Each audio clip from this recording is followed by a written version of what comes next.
3 асуулт асуугаад тодорхой хариулт авъя гэж бодож байна.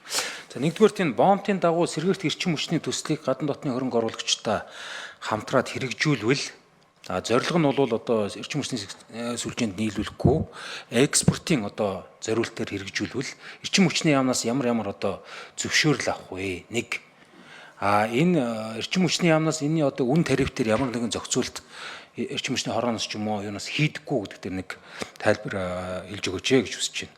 За хоёрт түрүүн эрчим хүчний зохицуулт хорооноос Орос, Хятад гээд хөрш орнуудын дундаж үнийн тарифыг хэллээ. Тэгэхээр тэр маань одоо бидний зорилттой тариф юм байна гэж ойлголоо. Гэхдээ та хэдийн таньсаа хэлсэн тариф чинь их усүр нь яг ямар байгууллагаас та хэд мэн авч ийн мэдээллийг авуулж байна. Яг л бас та нарын хэлж байгаа тарифаас хамаагүй хямдхан доор байдаг гэсэн ийм мэдээлэл бас ирээд байна л да. Тэгэхээр энэ дээр бас нэг тайлбар хэлээч. Өөрөөр хэлбэл үнийн мэдээлэл авж байгаа их сурвалж чинь ер нь хэр бодиттой вэ гэдэг асуулт байна. За 3 дугаартны сонгон найрхан дүүрэг дээр одоо нөгөө сайдын тушаал гарсан. За зохицуулах хорооноос сая бас нөгөө айл өрхүүд өөрсдөө сэргээгдэхин төсөл хэрэгжүүлээд буцаага сүлжээ нийлүүлвэл одоо авах үнийн дүнг сая хэллээ л дээ тариф юг. Тэгэхээр энэ маань ер нь хэр бодиттой яг амьдрал дээр хэрэгжиж чадж байгаа юу? Өнөөдрийн байдлаар хэдэн айл холбогдсон байна. За холбогдоогүй бол яагаад вэ гэдэг. Яг бодиттой жишээ сонгон найрхан дүүрэгт бас ийм төсөл хийчээд нийлүүлээгээд одоо сайдын тушаалыг үзүүлээд явхлаар Улаанбаатар түгээх мэн бол одоо манай дүүрэгт ийм одоо жишг ердөөс нэг ч гараагүй. Тийм учраас хэрэгжүүлэх боломжгүй гэдэг хариу өгсөн байгаа гэдэг ийм тайлбар тавьж байна. Тэгэхээр өнөөдрийн хүртэл ер нь хэдэн айл өрх жижиг одоо нөгөө нийлүүлж чадж байгаа. За сонгон дээр яагаад энэ болохгүй байгаа юм болоо гэдэг дээр хариулт өгч байна. 3 асуулт.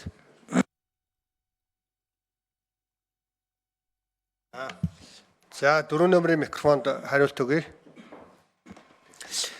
За энэ журам 2020 онд батлагдсан суурь хэрэгжилт бол хангалттай байгаа шалтгааныг эрчим хүчний зохицуулахаараа олон нийтийн хилцүүлгийг ерөнхий хууль заасны дагуу 1 сар эрчим хүчний зохицуулах хорооны зохицуулагч товоодорж олон нийтийн хилцүүлэг хийсэн. Энэ дээр бол 30 гаруй хүмүүс ирсэн.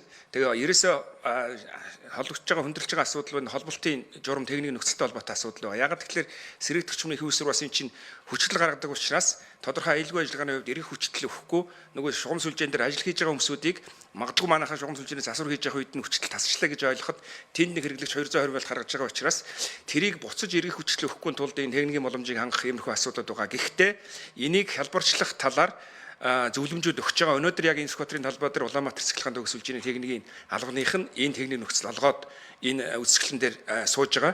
2 сарын 5-ны бид нар хилцүүлэг дээр ерөнхийдөө 67 хэрэглэгчл энэ даргуулын их усүрд холбогдсон байсан. Тэгэхээр энэ бол маш хангалтгүй үзүүлэлт гэж дүгнсэн байж байгаа. За тэр их усүрүүдийг бол манай эрчим хүчний зохицуулахаараа олон улсын байгууллагуудтай хамтарч тайлангууд авдаг байж байгаа. Олон улсын сэргээгч эрчим хүчний олон улсын эрчим хүчний агентлаг дэлхийн эрчим хүчний зөвлөлүүдээс гаргадаг тайлангууд байгаа. Тэр тайлангууд дээрээс ерөнхий үн тарифыг яг бүс нутгуудаараа бол мэдээж өөр байдаг. Хятад бол өөр Монголд бол хойтлын өөр Монгол энэ гансуу мужаар эрчим хүчний үн хямд байдаг. Тэгэхээр бүс дундаж улс орны дундаж үнийг гаргаж энэ дээр өгч байгаа. Түрүүн ерөнхийдөө эрчим хүчний үн зардлын гээд өсөж байгаа шалтгаан дээр түрүүн олон гишүүд асуугаад байна. Ерөнхийдөө 2020 оноос хойш эрчим хүчний хэрэглээний нэг 5-6% өсөлтийг бид нэр Оросын холбооны улсын импортын өндөр үнэтэй эрчим хүчээр хаагаад байгаа. Жишээлбэл би тоо баримт хэлээ 2020 онд 319 сая киловатт цагийг авч исэн бол 24 онд 1.3 тэрбум киловатт цаг 4 дахин өссөн байгаа. Нэгүгээр хэлбэл 20 оноос өмнө бидний эрчим хүчний хэрэглээний өсөлтийг 80 төгрөгийн үнэтэй 92 төгрөгийн үнэтэй ТЭС 4-ийн эрчим хүчээр дотоодын үйлдвэрлэлээр хаадаг байсан бол 20 оноос хойш ерөнхийдөө манай дотоодын үйлдвэрлэл 21 оноос хойш тулчихсан. Тэгэхээр энэ хэрэглээний өсөлтийг за 20 онд 312, 21 онд 486 сая киловатт цаг, 22 онд 694 сая киловатт цаг, 23 онд 938 сая киловатт цаг.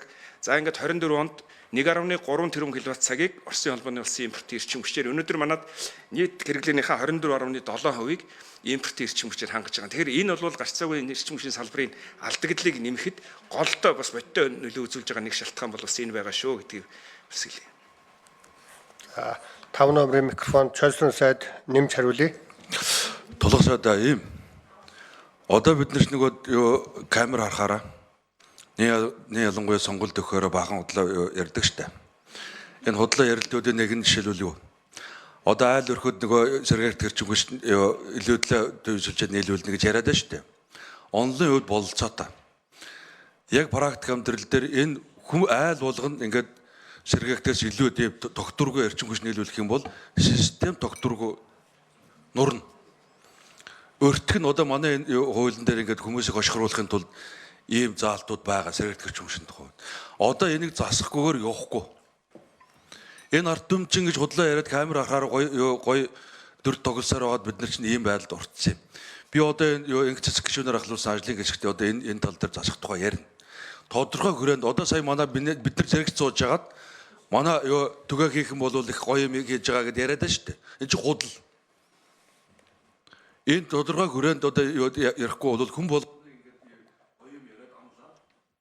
За буяагийн тулаг гишүүн тодруулж асуугаад та тэгээд сайд нэмээд хариулцаарай. За хоёр асуултанд хариулчлаа. Эхнийх тэр нөгөө бомбтой холбоотой шин төслүүд гэдэг дээр хариулаарай.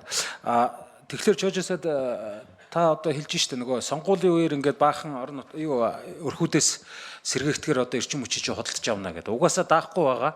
Дээр нь тэгээд яг тийм тогтворгүй өсвөр давна гэдэг нь хэцүү юм бол одоо ер нь та бас нэг тодорхой чиглэл гаргуулад нөгөө өөрийнхөө тушаал мушаал юмнуудаа зарлчул яасан бэ эртхэн одоо сонгууль үед.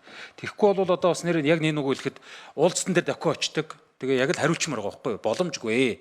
Сэргээгтгэр үйлдвэрж байгаад өөрийнхөө хэрэгцээг ханга. Үндсэн сэвжээрүү бол нийлүүлэх боломжгүй шүү гэдгээс хэлчмээр байна. Тэгэхгүй бол янз янзын хүмүүс өөрхий гомцсон жоохот янз янзын гомдол тавиадах юм хөрөнгө оруулалтын улсууд нь. За тэгээ бомбын тэр нөгөө экспортын зориулалттай төслүүд дээр үн за тэгээ эрх зүйн зөвшөөрлийн асуудал. За Чойсрын сайд хариулъя. 5 номерын микрофонд. за тулах сайд экспортын хэрэглэгч Монголын хэрэглэгч биш болвол тэр экспортын гэрээгээ хийгээд аваад ирэх юм бол бид нар бол ямар нэгэн тег тавихгүй зөвшөөрлөхгүй түгээрээ шийтгэж болж байгаа юм. Цахилгаан эрчим хүчнийг хэрэглээг одоо 5 мегаваттаас дэшиг хэрэглэнд одоо зөвхөн өөрийнхөө хэрэглэнд зориулаад үйлдвэрлэж байгаа цахилгаан эрчим хүчний их өсвөрийг бол бид нар тусгай зөвшөөрөл янз бүр шаардахгүй. Зөвхөн Монгол улсын бусад хуулиуд хөдөлмөр аюулгүй ажиллагааны гэх мэт бусад хуулиудыг дагаж мөрдөхийг шаардна.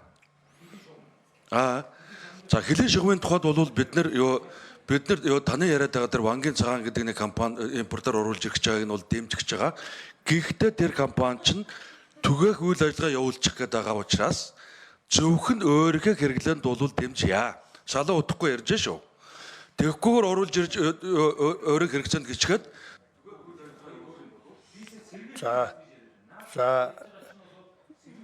За Чойсрын сайд дахиад нэмж тодруулж хариулъя. Монголын хэрэглэгч биш бол тэр хятад худалдан авагчтайгаа гэрээгээл байгуулад ирэхээр тэгээд үн дээр нь ч оролцохгүй. За маш тодорхой хариулт өглөө. Сонгобай Замир гишүүн